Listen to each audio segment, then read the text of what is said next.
Everyone, स्वागत है आपका हमारे YouTube वीडियो ट्यूटोरियल सीरीज में। और आज हम बात करने वाले हैं क्लास 12 के टॉपिक डिटरमिनेंट्स की। बच्चों, आज हम करेंगे बहुत ही इंपॉर्टेंट सम्स। आज हम सीखेंगे प्रॉपर्टीज ऑफ डिटरमिनेंट्स, जिसमें से मोस्टली सीबीएसई में एक 6 मार्क्स का क्वेश्चन नाउअडेज पूछा जा रहा है। तो आइए शुरू करते हैं आज डिटरमिनेंट्स और उसकी प्रॉपर्टीज। तो सबसे पहले हम बात करेंगे प्रॉपर्टी नंबर 1 की। और क्या कहती है प्रॉपर्टी नंबर 1? ये कहती है the value of determinants remains unchanged if it's rows and columns are interchange. कहने का मतलब ये है कि अगर हम किसी डिटरमिनेंट्स की रोज और कॉलम्स को आपस में इंटरचेंज कर दें तो वैल्यू ऑफ डिटरमिनेंट जो है वो चेंज नहीं होती है। आइए देखते हैं। तो इसको वेरीफाई करके देखते हैं। ये मैंने एक डिटरमिनेंट ले लिया है और हम इसके ट्रांसपोज करते हैं, यानी कि रोज को चेंज करते हैं कॉलम में। तो क्या होगा हमारे पास, देखते हैं। तो बच्चों, इस डिटरमिनेंट को हम एक्सपेंड करते हैं फर्स्ट रो से पहले। तो देखिए क्या हमें आंसर मिलेगा, 2 इंटू ये हो गया। देखिए 2 जब मैंने लिखा बेटा, तो 2 के सामने की जो कॉलम है और रो को मैंने ड्रॉप कर दिया। और ये जो मुझे मिला इसको हम सॉल्व करते हैं। तो 0 माइनस 20, इनको मल्टीप्लाई करना है, माइनस इसको करना है। तो 0 माइनस 20। ओके, सेकेंड एलिमेंट से पहले साइन नेगेटिव लगाएंगे, -3, तो ये हो जाएगा +3। अगर आप इसको सोल्व करेंगे तो -42, देखिए क्योंकि -3 के सामने की रो और कॉलम को हमने छोड़ दिया है बेटा। अब देखिए जो बचा 6 7 जब -42 एंड दिस इज -4, करेक्ट।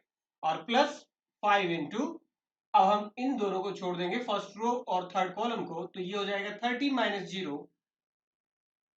देखते हैं क्या वैल्यू हमें मिलती है। ये हुआ -40, -46 into 3, so 138, okay, and plus 150, तो ये हुए प्लस के 12 -40, यानी कि -28, करेक्ट है। यानी कि -178 प्लस 150, यस, ओके। तो अब हम इसका करते हैं, इसको लिखते हैं, रो को इंटरचेंज करते हैं कॉलम के साथ। तो हमें क्या मिलेगा, देखिए। सो ये मैंने इसका ट्रांसपोज किया, रो को हमने लिखा कॉलम वाइज, सभी रोज को 1 5 -7। इसको एक्सपेंड करते हैं फर्स्ट रो से, 2 इंटू, ये हो जाएगा बेटा 0 -20, -6 इंटू, आप इस रो और कॉलम को छोड़ दीजिए, 21 -25। और 1 के साथ अगर हम लिखेंगे तो फर्स्ट रो और इस कॉलम को अगर ड्रॉप करेंगे तो -12 -0, तो -12 -0। और देखते हैं हमें क्या आउटपुट मिलता है। तो ये हुआ -40, -4 इंटू 6 प्लस 24, और ये हुआ -12, ओके। सो अगर हम देखें तो -52 प्लस 24, यानी कि -28, करेक्ट है। सो ये हमारा आंसर। तो आपने देखा कि अगर हम रो को अगर कॉलम वाइज अगर इंटरचेंज करें तो कोई डिटरमिनेंट पे कोई फर्क नहीं पड़ता है। और इसको हम ऐसे भी लिख सकते हैं कि it follows the above property that A is a square matrix, then determinant of A is equal to determinant of A transpose। यहां पर हमने ट्रांसपोज का भी डिटरमिनेंट देखा और इस जो ओरिजिनल का भी। अब फटाफट बच्चों आप भी एक अपनी मर्जी से 3x3 ऑर्डर की स्क्वायर मैट्रिक्स लीजिए और उसका डिटरमिनेंट निकाल के देखिए क्या ये बात सही है या नहीं है। आप भी इस प्रॉपर्टी को चेक करें, ओके। नेक्स्ट जो प्रॉपर्टी है, प्रॉपर्टी नंबर 2, ये कहता है इफ एनी टू रोज और column of a determinants are interchange then sign of determinant changes. तो देखते हैं हम इसी सम को, इसी एग्जांपल को मैं ले लेता हूं और इसको वेरीफाई करके देखते हैं। हम किसी दो रो या कॉलम को आपस में इंटरचेंज करके देखते हैं और देखते हैं कि डिटरमिनेंट पे अल्टीमेटली क्या इफेक्ट आने वाला है। तो बच्चों ये मेरा पहले वाला जो हमने अभी एग्जांपल लिया था वही मैंने डिटरमिनेंट लिया और मैं यहां पर लिखूंगा R1 is interchanged with R2। ये जो सिंबल है ये है इंटरचेंज का। इसका मतलब हुआ रो 1 को इंटरचेंज कर रहे हैं हम रो 2 से। तो देखिए हमारे पास क्या आएगा, अगर मैं रो 2 से इंटरचेंज करूंगा तो 604, और ये हो जाएगा 2 -3 5, और 1 5 -7। आइए इसका डिटरमिनेंट निकालते हैं। 6 इंटू फर्स्ट रो और फर्स्ट कॉलम को ड्रॉप कीजिए, 21 -25, तो 21 -25, -0 into, need not to write anything क्योंकि जीरो के साथ मल्टीप्लाई होकर वैल्यू 0 हो जाएगी। और +4 इंटू अगर हम देखें तो 10 + 3, क्या आंसर मिला हमें? -24 और ये 13 इंटू 4 यानी कि 52। तो यहाँ हमें आंसर मिला 28। तो आप देख पा रहे हैं कि साइन क्या हो गया, यहाँ पर चेंज हो गया। अगर हम एक बार में किन्हीं दो रो या कॉलम को आपस में इंटरचेंज करते हैं तो साइन जो है वो हमारा नेगेटिव से पॉजिटिव और पॉजिटिव से नेगेटिव हो जाएगा। डिटरमिनेंट की वैल्यू का जो साइन है वो चेंज हो जाएगा। लेकिन बच्चों एक बात का ध्यान रखना है, इंटरचेंज रोज को आपस में करना है। आप R1 को R2 से कर सकते हैं, R2 को R3 से कर सकते हैं, रो को कॉलम से इंटरचेंज नहीं करना है, समझे? सो कॉलम में आपस में आप इंटरचेंज कर सकते हैं। अगर मान लीजिए मैंने इसी एग्जांपल में इसी मैट्रिक्स को अगर मैं कॉलम वाइज अगर सिंप्लीफाई करूं तो देखिए क्या फर्क पड़ेगा। मैं इसका एक कॉलम का भी एग्जांपल ले लेता हूं। ओके, तो मान लेते हैं कि हम C2 और C3 को इसी के बाद हम इंटरचेंज करते हैं। क्या ये माइनस के बाद दोबारा पॉजिटिव हो जाएगा? चलिए देखते हैं। तो मैंने यहाँ पर C2 और C3 को इंटरचेंज किया तो क्या मिलेगा बच्चों हमें? तो जो मैट्रिक्स होगी वो होगी 6 2 1 और ये 4 5 -7 0 -3 और 5 और निकालते हैं इसकी वैल्यू। तो मैं इसको हटा देता हूं। पहले हमारा आंसर था +28। अब देखते हैं हमारा आंसर इसका कितना आएगा, इस डिटरमिनेंट का। So 6 into 25 -21, correct, plus -4 into, sign change करना मत भूलिए, 4 इंटू अगर आप देखेंगे तो 10 + 3 और 0 into we need not to write anything. तो ये 4 6 जा 24 और ये 13 4 जा 52, तो -28। यानी कि दोबारा से अगर मैंने ऐसा किया तो साइन दोबारा से चेंज हो जाएगा। इस बार प्लस से दोबारा क्या आ गया? माइनस। तो यानी कि आप जितनी बार भी रोज और कॉलम को आपस में इंटरचेंज करेंगे the value of determinants will change its sign. Okay, clear है? तो अब तक हमने दो प्रॉपर्टी पढ़ी कि एक पहली प्रॉपर्टी क्या कहती है कि ए डिटरमिनेंट जो है, determinant of A is equal to determinant of A transpose. और दूसरी प्रॉपर्टी क्या पढ़ी हमने? इफ एनी टू रोज और column of determinants are interchange then sign of determinants changes. Okay, आगे बढ़ते हैं, हम बात करते हैं प्रॉपर्टी नंबर 3 की। सो ये कहता है कि इफ एनी टू रोज और column of a determinants are identical then value of determinant is 0। तो चलिए मैं इसी डिटरमिनेंट में थोड़ा सा फेरबदल कर लेता हूं और लिखते हैं कोई दो रो या कॉलम के एलिमेंट्स को आइडेंटिकल। तो बच्चों ये मैंने एक मैट्रिक्स लिखी है जहां पर R1 और R3 जो है दोनों मैंने आइडेंटिकल ले ली है। आइए फाइंड आउट करते हैं इसका डिटरमिनेंट और देखते हैं कि क्या आंसर हमें मिलता है। सो 5 इंटू, मैं इसको एक्सपेंड कर रहा हूं फर्स्ट रो से, तो ये हुआ -2 -21, तो -2 -21। सेकेंड एलिमेंट का साइन चेंज किया, -3 इंटू, और लिखिए, देखिए इस फर्स्ट रो और सेकंड कॉलम को छोड़ दीजिए, तो -4 -35 और -2 इंटू, अगर हम देखेंगे तो 6 -5, तो ये कितना हुआ? -23 इंटू 5 यानी कि -115, -39 इंटू 3, 39 इंटू 3 कितना हुआ? 117 प्लस 117 और ये हुआ -2। तो अल्टीमेट वैल्यू क्या हुई? 0।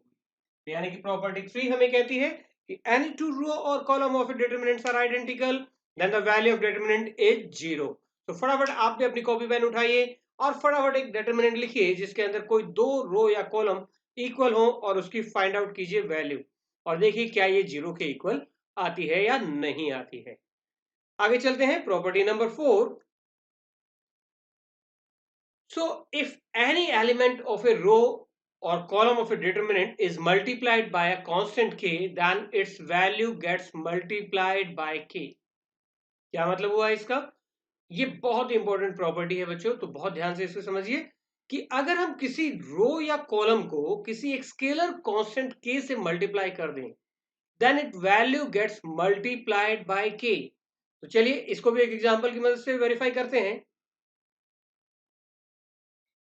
तो बच्चों ये मैंने ली है एक डिटरमिनेंट जो हमने पहले जो सॉल्व की थी फर्स्ट प्रॉपर्टी के लिए यूज किया था, मैं उसी को यूज कर रहा हूं ताकि आपको ये ध्यान रहे कि हमने पहले जो डिटरमिनेंट निकाला था वो था -28। ओके, अब मैं इसके किसी रो या कॉलम को अगर मैं मल्टीप्लाई करता हूं किसी कांस्टेंट नंबर से, के स्केलर से, तो हम यहाँ हम क्या करते हैं, हम चलो ऐसा कर लेते हैं कि हम फर्स्ट रो को मल्टीप्लाई करते हैं 2 से। Okay, only first row. तो यहाँ मैं R1 को R1 पे ऑपरेट करने वाला हूं, क्या डबल ऑफ R1 करने वाला हूं। तो देखते हैं कि डिटरमिनेंट पे क्या फर्क पड़ेगा। डबल कीजिए, ये हुआ 4 माइनस 6 एंड 10। यहां मैं पूरी मैट्रिसेस को मल्टीप्लाई नहीं करने वाला हूं, पूरी मैट्रिक्स को, तो केवल फर्स्ट रो को मैंने क्या किया है, मल्टीप्लाई किया है by a scalar constant 2। Okay, तो अब इसका निकालते हैं डिटरमिनेंट। 4 इंटू ये हुआ 0 minus 20, correct. So then plus 6 into, क्योंकि पहले साइन चेंज करना है, ये हुआ plus 6 into minus 42 minus 4 and plus 10 into 13 minus 0, तो ये हुआ माइनस 80। 46 इंटू 6, तो ये हुआ कितना, 276, और ये हुआ प्लस 300, तो आंसर हुआ माइनस 56। अब देखिए, अगर हमारा आंसर आ रहा है माइनस 56, तो ये क्या है, पहले वाले आंसर से क्या है, डबल है। नया जो मान लीजिए कि इसका डिटरमिनेंट को हम नाम दे देते हैं ए का, और तो डेल्टा का डबल हो गया ना, ये हमारे पास ए का डिटरमिनेंट जो है ना। तो यानी कि हम जिससे मल्टीप्लाई करने वाले हैं, अगर मैं किसी, आपने एक प्रॉपर्टी देखिए, के से अगर मैं किसी फर्स्ट रो को मल्टीप्लाई कर दूंगा या सेकंड रो को मल्टीप्लाई कर दूंगा, तो डिटरमिनेंट हो जाएगा के टाइम्स। और मान लीजिए मैंने पूरे की मैट्रिक्स को कर दिया, तो के इंटू ए। आपको याद है हमने पिछले वीडियो में एक प्रॉपर्टी पढ़ी थी, के इंटू ए। तो आप कितनी बार उसको देखिए बाहर ले सकते हैं, 3 टाइम्स। तो यू कैन से दैट के रेज टू पावर 3, अगर मैट्रिक्स 3 by 3 ऑर्डर की है। अगर एन ऑर्डर की होती तो K raise to power N into determinant of A. समझ में आया बच्चों। तो हम इसको, इस प्रॉपर्टी को जो हमने पिछले वीडियो में समझी थी, ऐसे भी समझ सकते हैं कि जितनी बार आप स्केलर से मल्टीप्लाई करेंगे, तो वहां हमने मल्टीप्लाई किया पहले मैट्रिक्स को, तो कितनी बार मल्टीप्लाई किया, एक्चुअली हमने 3 टाइम्स मल्टीप्लाई किया। तो कॉमन भी कितनी बार आ सकता है, कितने टाइम्स हो जाएगा डिटरमिनेंट, उतने ही टाइम हो जाएगा। 3 है तो 3 टाइम्स, एन है तो n times of the determinant. तो उस प्रॉपर्टी को हम ऐसे भी समझ सकते हैं। आइए मैं इसको एक और तरीके से समझने की कोशिश करता हूं कि जब हमने देखिए, अगर मल्टीप्लाई किया तो हम अगर कॉमन ले तो क्या फर्क पड़ेगा। मैं सेकंड रो से 2 कॉमन ले लेता हूं, ओके, और देखते हैं कि इसके डिटरमिनेंट पे क्या फर्क पड़ता है। तो अभी हमारा डिटरमिनेंट कितना है, माइनस 56 है। और अगर मैं सेकंड से अगर 2 कॉमन लेता हूं, तो देखिए क्या आंसर आता है। तो 2 मैंने पहले ही बाहर ले लिया, तो यानी कि 2 कॉमन लेने का मतलब हुआ कि हमने इसका हाफ कर दिया। तो 4 माइनस 6 10 3 0 2 1 5 माइनस 7। और अब आप इसका डिटरमिनेंट निकाल के देखिए, आप खुद देखिए बेटा, तो ये होगा वापस माइनस 28। अगर मैं सेकंड रो को हाफ से मल्टीप्लाई कर दूं, यानी कि मैं 2 इससे बाहर ले लूं, तो बाकी जो डिटरमिनेंट बचा वो वैल्यू है कितनी, माइनस 28। और वापस अगर 2 से मल्टीप्लाई करेंगे तो माइनस 56। तो कहने का मतलब, इस प्रॉपर्टी को हम कैसे समझ सकते हैं कि हम किसी भी रो या कॉलम में से अगर कोई स्केलर बाहर आ रहा है तो हम उसे बाहर भी लिख सकते हैं। जरूरी नहीं कि वो पूरी मैट्रिक्स से कॉमन हो। तो जितनी बार वो कॉमन आ सकता है, उतनी बार हम उसे बाहर ले सकते हैं। इससे हमारी डिटरमिनेंट जो है वो सिंपल हो जाएगी, वैल्यू निकालना आसान हो जाएगा। ओके, सो ये है हमारा प्रॉपर्टी नंबर 4। ओके, तो यहां मैंने लिखा है, देखिए, by this property we can take any common factor from any one row or any one column of a given determinant। तो पहली बात, हम अगर मल्टीप्लाई कर सकते हैं तो हम कॉमन भी ले सकते हैं। और corresponding elements of any two row columns are proportional in the same ratio, then value is 0। आइए इसको भी समझते हैं, इसके सब पार्ट को भी। तो बच्चों, ये मैंने लिखी एक डिटरमिनेंट, जहां अगर आप ध्यान से देखोगे तो क्या है, फर्स्ट रो और थर्ड रो जो है वो प्रोपोर्शनल है। 2 3 6 माइनस 3 इंटू 3 माइनस 9 एंड 5 3 15। ये प्रोपोर्शनल है। तो अभी हमने इस प्रॉपर्टी में क्या पढ़ा, वी कैन टेक कॉमन। तो यहां से हम 3 कॉमन ले लेते हैं by taking 3 common from the third row. और थर्ड रो से अगर मैं 3 कॉमन लूंगा, तो मैंने लिखा बाहर 3, और क्या हुआ, यस 6 0 माइनस 4, और ये हो गया 2। अगर मैं 3 कॉमन ले रहा हूं तो ये माइनस 3 और ये 5। और अब आप देखिए, एक प्रॉपर्टी अभी हमने पढ़ी थी, एनी टू रोज और column are identical then value of determinant is equal to 0। जी हाँ, बिल्कुल। यहाँ पर ये दो रो और कॉलम हमारी, दो रो जो R1 और R3 है, ये आइडेंटिकल हो गई, और इसीलिए इसकी वैल्यू क्या हो गई, 0। तो आपको आगे ऑपरेट करने की भी जरूरत नहीं है, आप यहाँ प्रॉपर्टी कोड कर सकते हैं that R1 and R3 are equal so the value of determinant will be 0. Okay, तो यहां से हमने इस प्रॉपर्टी को थोड़ा एक्सपेंड कर दिया, आइडेंटिकल वाली प्रॉपर्टी को। हमने कहा कि अगर वो प्रोपोर्शनेट भी है, इन द सेम रेशियो है, then the value is also 0। समझ में आ रहा है बच्चों? तो अब हम करने वाले हैं बहुत ही इंपॉर्टेंट प्रॉपर्टी। सो आप भी मेरे साथ साथ उसको सॉल्व कीजिए। सो प्रॉपर्टी नंबर 5, जिसका हम बहुत यूज करने वाले हैं। क्या कहती है property number 5? If sum of all the elements of a row or column of a determinant are expressed as the sum of the terms, then the determinant can be expressed as the sum of two or more determinants. आइए इसको और clear करते हैं, मैं यहाँ इसको graphically आपको समझा देता हूँ। तो यहाँ आप देख रहे हैं बेटा कि फर्स्ट रो अगर आप देखें ध्यान से, क्या हुआ फर्स्ट रो में? देखिए इसके एलिमेंट्स कुछ ऐसे हैं, a1 plus lambda 1, a2 plus lambda 2 and a3 plus lambda 3। और यहाँ इसको हमने स्प्लिट किया दो डिफरेंट डिटर्मिनेंट्स में। सो पहले डिटरमिनेंट की रो के जो फर्स्ट रो के एलिमेंट्स है वो क्या हुए हमारे? ये first elements a1 a2 and a3 मैंने यहाँ ले लिया है। और जो सेकंड डिटरमिनेंट हमने शुरू किया तो वो लिखा लैम्डा 1 लैम्डा 2 और lambda 3, and the remaining r2 and r3 जो है वो हमने कोई चेंज उसमें नहीं किया है। तो ऐसे ही हम कॉलम वाइज भी स्प्लिट कर सकते हैं किसी भी डिटरमिनेंट को, ताकि हमारा सोल्यूशन जो है वो आसान हो जाए। जैसे मैं एक एग्जांपल ले रहा हूं यहाँ पर, ये देखिए। तो यहाँ इस डिटरमिनेंट को, यहाँ आप देखेंगे सेकंड रो जो है कुछ ऐसे लिखी हुई है, और हमें इसे शो करना है कि ये 0 के इक्वल है। तो आइए शुरू करते हैं इसे। तो बच्चों मैं यहाँ अप्लाई कर रहा हूँ प्रॉपर्टी 5। तो by property 5 I will split this second row and I will write it as A B C, first row as it is and third as it is. और हम स्प्लिट किसको करने वाले हैं? केवल सेकंड को। तो ए बी और सी हो गया। और जो हम सेकंड डिटरमिनेंट लिखेंगे उसमें क्या लिखेंगे? A B C 2x 2y and 2z, x y and z। तो अब ध्यान से देखिए क्या किया हमने, ये a b और c ये फर्स्ट डिटरमिनेंट में, और इसका सेकंड पार्ट जो है वो हमने लिखे सेकंड डिटरमिनेंट। क्या हुआ? अभी ये प्रॉपर्टी देखिए, r1 और r2 क्या है? इक्वल है। सो अगर कोई दो रो या कॉलम इक्वल हो तो ये तो वैल्यू हुई 0। प्लस ये प्रोपोर्शनेट है, अभी हमने पढ़ा था फोर्थ प्रॉपर्टी में, इफ एनी टू रो और column are proportionate then also it is equal to 0, because if I take two common, what will happen if I take two common? चलिए मैं इसमें 2 कॉमन ले लेता हूं, तो क्या होगा? R2 और R3 इक्वल हो जाएंगी, तो इसलिए वैल्यू क्या हो जाएगी? 0। Yes, it is proved now. Simple. तो बस केवल हमें इतना लिखना, by using property 5 and we splitted the second row और we got the answer. So next जो है वो है प्रॉपर्टी 6। ये 5 लिखा हुआ है, इसे आप 6 कर लीजिए। तो ये है प्रॉपर्टी नंबर 6 बेटा। ओके, और यही है मोस्ट इंपॉर्टेंट। सो आपके 60 टू 70% सम, बल्कि ये कहिए कि इससे ज्यादा, है ना, वो इसी प्रॉपर्टी पर बेस्ड हैं। और एग्जाम में जो सम आता है डेफिनेटली उसमें ये प्रॉपर्टी यूज होती है। तो आइए शुरू करते हैं इसको। To each element of any row और column of A determinant, the equi multiples of the corresponding elements of other row are added, then the value of determinants remains the same. तो देखिए मैंने बताया था ना कि डिटरमिनेंट बहुत unique सी चीज है, बहुत ही यूनिक वैल्यू है ना। तो यहाँ ये क्या कहना चाहता है कि अगर हम किसी रो या कॉलम को कितनी भी बार दूसरी रो या कॉलम में ऐड या सब्ट्रैक्ट करेंगे ना, तो the value of determinant remain unchanged. Okay, तो हम क्यों बार बार ये फर्स्ट एग्जांपल ले रहे हैं? क्योंकि इसकी वैल्यू डिटरमिनेंट की मुझे पता है ना। तो हम इसी को यूज कर रहे हैं बार बार। तो अब हम क्या करते हैं, इसने कहा कि आप किसी भी रो या कॉलम का आपस में ऐड करो, कितनी भी बार करो, तो उससे डिटरमिनेंट पे कोई फर्क नहीं पड़ता है।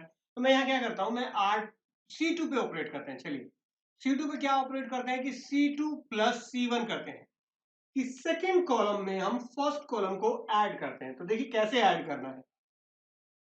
ऐड करने का मतलब ये नहीं कि गायब हो जाएगी, करेक्ट है। तो इक्वी मल्टीपल्स जो है वो हम ऐड करेंगे, तो हम डायरेक्ट इसको ऐड करेंगे, तो ये हो जाएगा -1, ये हो जाएगा 6 और ये भी 6। अब देखिए अब इसके डिटरमिनेंट की वैल्यू पे क्या फर्क पड़ा? प्रॉपर्टी के अकॉर्डिंग तो कोई फर्क नहीं पड़ना चाहिए। तो हम एक्सपेंड करके देखते हैं इसको फर्स्ट रो से। तो 2 इंटू -42 -24, करेक्ट, एंड +1 इंटू ये कितना होगा? -42 -4। और उसके बाद में +5 इंटू 36 माइनस 6, तो ये वैल्यू हुई माइनस के 66 into 2 and this will be minus 46 and 30 into 5 150। सो ये अगर हम देखें तो माइनस के कितने हुए बेटा 132 माइनस 46 एंड प्लस 150। तो इन दोनों को ऐड किया तो हमारे पास +18 माइनस 46, यस माइनस 28, कोई फर्क नहीं पड़ा है। अब ये ऐसा हम कितनी भी बार कर सकते हैं। तो देखिए मैं एक और ऑपरेशन यहाँ करने वाला हूँ जिससे हमारा काम थोड़ा आसान भी हो जाएगा। हम इसको इसलिए कर रहे हैं ऐसा ताकि हमारा काम थोड़ा आसान हो जाए। तो मैं क्या करने वाला हूँ, इसको डबल करके सेकंड कॉलम को मैं फर्स्ट कॉलम में ऐड करने वाला हूँ। देखिए मैं क्या करने वाला हूँ, ऑपरेट कहाँ करने वाला हूँ मैं C1 पर। क्या ऑपरेट करने वाला हूँ, C1 में डबल करके C2 को मैं लिखने वाला हूँ। तो C1 में डबल करके C2 को ऐड करते हैं और हमें क्या मिलेगा देखिए, तो ये हुआ, अगर इसको डबल करके ऐड करेंगे तो ये हो जाएगा 0, डबल किया यानी कि 12 को 6 में ऐड किया तो कितना हो गया 18, और अगर इसको डबल किया और इसमें ऐड किया तो 12 + 1 यानी कि 13। तो बाकी टर्म्स एज इट इज। बच्चों यहाँ ध्यान देने वाली बात यह है कि एक 3x3 ऑर्डर की मैट्रिक्स में हम दो ऑपरेशन एक साथ कर सकते हैं मैक्सिमम। तो मैं एक और ऑपरेशन यहाँ करने वाला हूँ ताकि मेरा काम बहुत आसान हो जाए। मैं क्या करने वाला हूँ, यहाँ पर R1 माइनस R2 करने वाला हूँ, सॉरी R2 माइनस R3 करते हैं। तो देखिए क्या होगा, तो R2 माइनस R3 हमें क्या देगा कि कुछ और वैल्यू सिंप्लीफाइड वे में देगा। सो 18 minus 13 5, 6 minus 6 will give you 0 and 4 plus 7 will become 11। आपको और भी सिंप्लीफाइड चाहिए, आप इसको 5 टाइम्स करके ऐड कर दीजिए, तो हमें क्या मिल जाएगा, केवल एक ही एलिमेंट से हमें ऑपरेट करना रह जाएगा, बाकी सब हमें फर्स्ट प्रोसेस जब एक्सपेंड करेंगे तो काम खत्म हो जाएगा। तो वो भी हम कर देते हैं यहाँ पर। तो मैं क्या करने वाला हूँ, C3 पर ऑपरेट करने वाला हूँ और C3 में 5 टाइम्स ऑफ C2 को ऐड करने वाला हूँ। तो आप ऐड कर सकते हैं, सब्ट्रैक्ट कर सकते हैं, बहुत ही फ्लेक्सिबल है ये चीजें। तो लेकिन इतना आसान भी नहीं है, आपको बहुत प्रैक्टिस की जरूरत है। तो ये अगर 5 टाइम्स करके ऐड करेंगे तो 5 टाइम्स करके ऐड किया तो 11, और 5 टाइम्स हुआ इसका 30, और इसमें ऐड करेंगे तो 30 ऐड करेंगे तो 23। ओके, तो बच्चों अब हम इसको फर्स्ट रो से एक्सपेंड कर लेते हैं। अब इसमें ज्यादा कुछ करने की गुंजाइश बची नहीं। तो देखिए पहले माइनस है तो माइनस का साइन चेंज करेंगे, +1, क्योंकि 0 इंटू नहीं लिखना है। अगले का साइन चेंज किया 1 इंटू, और हमारा काम हो गया आसान। ये हुआ 115 माइनस 143, है ना मजेदार चीज। आप जितना चाहे उसको रो में रो वाइज जो है आप कितनी भी बार ऐड करें सब्ट्रैक्ट करें, और कॉलम में कॉलम को कितनी भी बार ऐड या सब्ट्रैक्ट करें, value of determinant will not change. और अगर वैल्यू ऑफ डिटरमिनेंट अगर हमारी चेंज नहीं होती है तो हमारा काम आसान हो जाता है। हम मैक्सिमम कोशिश करेंगे जितनी उसमें जीरो हो जाए हम उतनी जीरो उसमें बनाने की कोशिश करेंगे। तो ये थे आज की हमारी क्लास। इससे पहले कि हम अगली क्लास करें तो मैं आपसे उम्मीद करता हूं कि बेटा आप इन प्रॉपर्टीज को ठीक से याद करेंगे, समझ लेंगे, ताकि हम अगली जो एक्सरसाइज है उसमें हम सॉल्व करेंगे problems based on this properties. Okay, तब तक के लिए प्रैक्टिस करते रहिए और हमारे चैनल को लाइक और सब्सक्राइब करना मत भूलिए। AD mathematics, thank you very much. और ईमेल, ट्विटर और फेसबुक अकाउंट नीचे दिया गया है। अगर आपकी कोई भी क्यूरी है तो कमेंट सेक्शन में लिख करके प्लीज पूछ लीजिए। Thank you.